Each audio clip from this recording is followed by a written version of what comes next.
Assalamualaikum warahmatullahi wabarakatuh. Hari ini kita akan membahas materi tentang negara-negara yang ada di Asia Tenggara. Tahukah kalian bahwa di wilayah Asia Tenggara telah terbentuk organisasi yang bernama ASEAN? Untuk membentuk organisasi sebesar ASEAN, ada latar belakang yang mendasari mengapa terbentuk organisasi tersebut. Yang pertama, persamaan letak geografis. Yang kedua, persamaan kebudayaan. Yang ketiga, rasa senasib dan sepenanggungan. Dan yang keempat, persamaan kepentingan. Lalu, bagaimana kondisi geografis dan sosial budaya negara-negara di Asia Tenggara? Dan bagaimana masyarakat memanfaatkan kondisi geografis negara-negara tersebut? Berikut penjelasannya.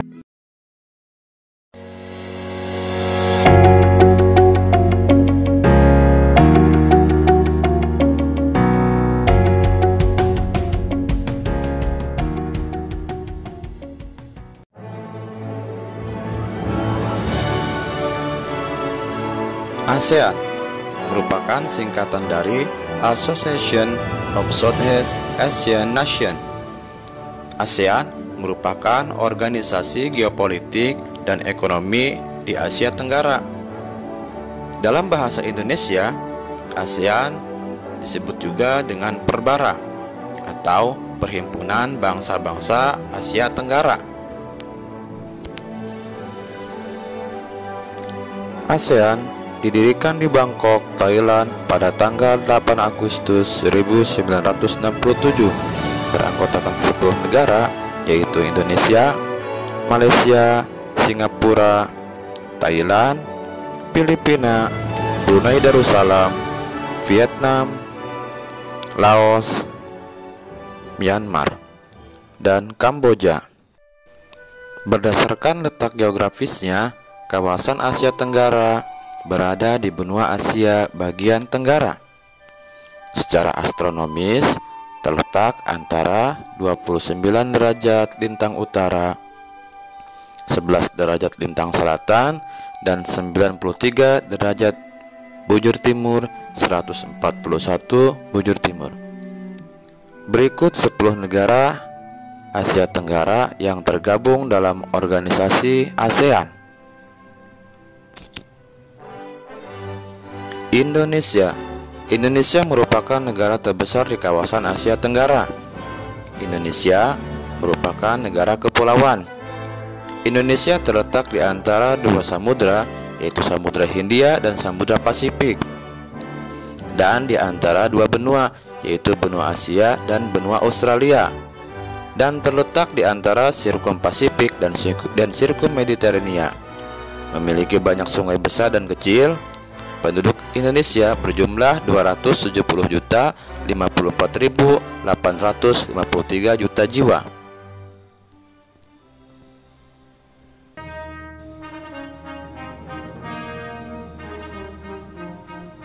Malaysia.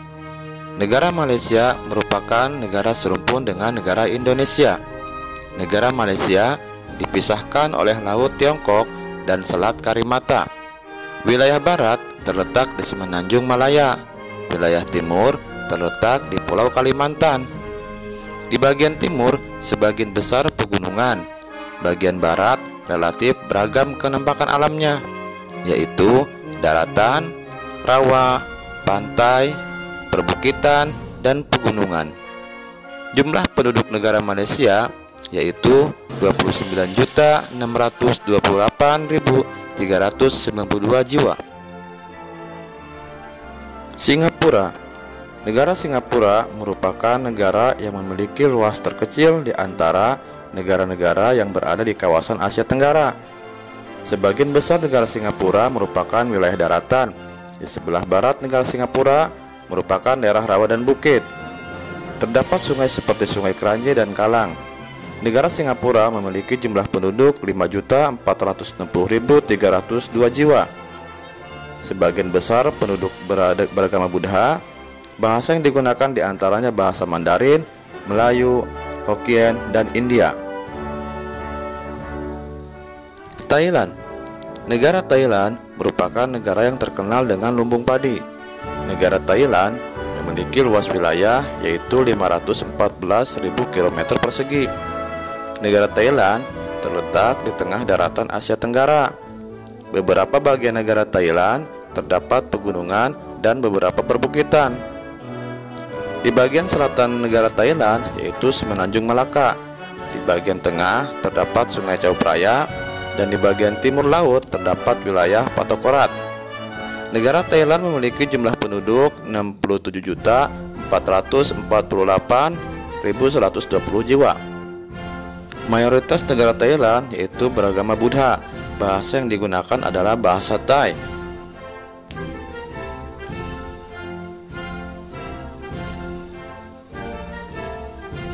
Filipina, negara yang sama seperti dengan negara Indonesia, yaitu negara kepulauan.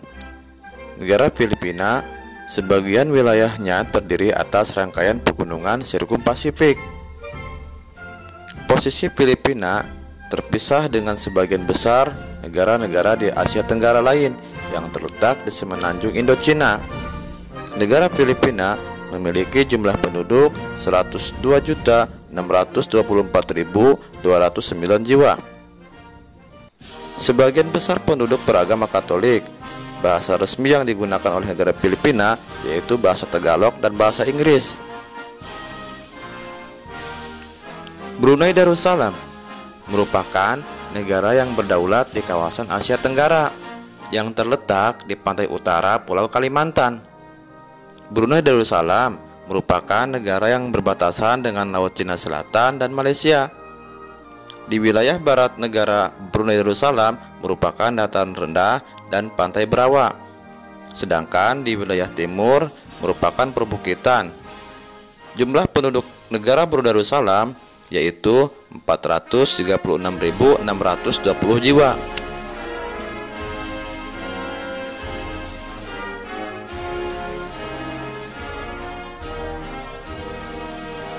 Selanjutnya, negara Vietnam. Negara Vietnam merupakan negara yang berada di pinggiran sebelah timur semenanjung Indochina. Negara Vietnam terdiri dari bukit, gunung, hutan lebat, dan dataran rendah.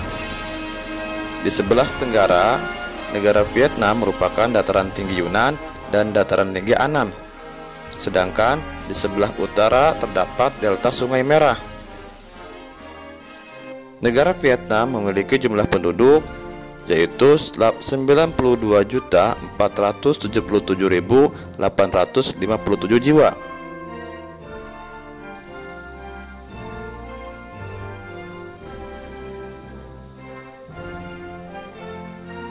Laos, negara yang tidak memiliki batas laut dan garis pantai. Negara Laos secara umum wilayahnya bergunung dengan hutan tropis. Di negara Laos terdapat Sungai Mekong. Negara Laos memiliki jumlah penduduk 6.695.166 jiwa. Negara Laos merupakan negara yang beretnis Lao. Mayoritas negara Laos pemeluk agama Buddha. Bahasa resmi yang digunakan adalah bahasa Lao.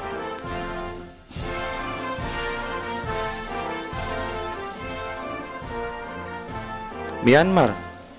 Negara Myanmar merupakan dataran rendah dan pegunungan. Di bagian barat, negara Myanmar merupakan pegunungan Arakan. Di bagian tengah merupakan dataran rendah. Di bagian selatan merupakan pesisir pantai. Jumlah penduduk negara Myanmar yaitu 55.167.330 jiwa, terdiri dari etnis Myanmar, San, Karen, San, Rakhine, Tionghoa, India, Mon. Mayoritas penduduk negara Myanmar yaitu beragama Buddha. Kamboja. Di sebelah bagian timur negara Kamboja, sebagian besar adalah wilayah dataran rendah dan dataran tinggi. Negara Kamboja merupakan negara yang dilewati oleh sungai terbesar, yaitu Sungai Mekong.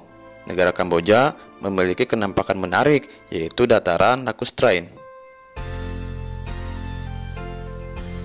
Setelah kita mengenal kondisi geografis negara-negara di Asia Tenggara, mari kita lanjutkan.